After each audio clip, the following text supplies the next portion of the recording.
Le foot et le rugby, c'est une question de force. C'est pas vrai, je joue au foot et je fais du judo. Les filles me battent à la course. Moi, je suis un garçon et je fais de la danse. Paroles d'enfants. Sur ces tableaux aux couleurs du drapeau monégasque, filles comme garçons se délivrent et partagent leurs pensées sur l'égalité filles-garçons. Après avoir attendu tout l'été, l'exposition est enfin dévoilée et c'est Monsieur le maire Georges Marsan qui l'a inaugurée avec un message fort.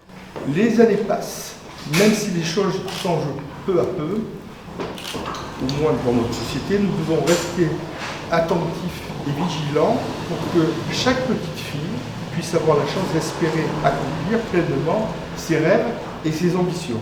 Parmi les élus et représentants institutionnels se trouve Vibeke Thomsen, qui découvre pour la première fois ces 7 panneaux. Engagée dans la lutte pour l'égalité entre les sexes avec son association Chican Hikan, Vibeke est captivée. Je pense qu'ils sont très intéressants, surtout de voir des réponses d'enfants si jeunes. Ce qui m'intéresse le plus, c'est quand on leur demande de citer des exemples de garçons ou de filles qui ont accompli des grandes choses. Ils n'ont pas de mal pour citer des exemples de garçons, mais c'est beaucoup plus dur pour citer des exemples de filles. Ce qui est assez intéressant parce que ça montre l'importance aussi du programme scolaire, de ce qu'on enseigne et surtout de mettre la lumière sur les femmes dans l'histoire. Ces témoignages viennent d'enfants âgés entre 6 à 12 ans du mini-club du Larvoto. Le projet a été réalisé pendant l'été et ce sont Chloé Boscali-Leclerc et Céline Cotalorda qui sont à l'origine de l'initiative.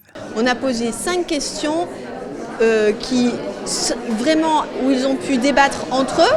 Nous, on n'était pas du tout dans leur discussion pour leur permettre justement de nous livrer leurs pensées et qu'on puisse voir un petit peu où on en est d'un point de vue de cet âge-là, où en était leur réflexion sur ces problématiques-là.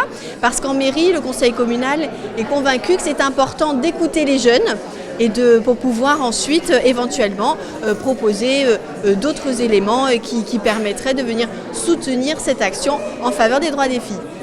Les enfants ont encore beaucoup de schémas préconçus, beaucoup de stéréotypes.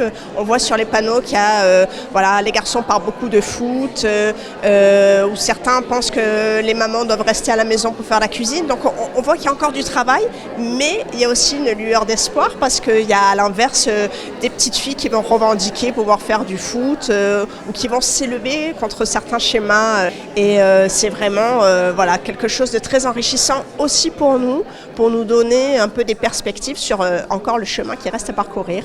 L'exposition éphémère est ouverte au public et restera dans les locaux de la mairie jusqu'à ce soir.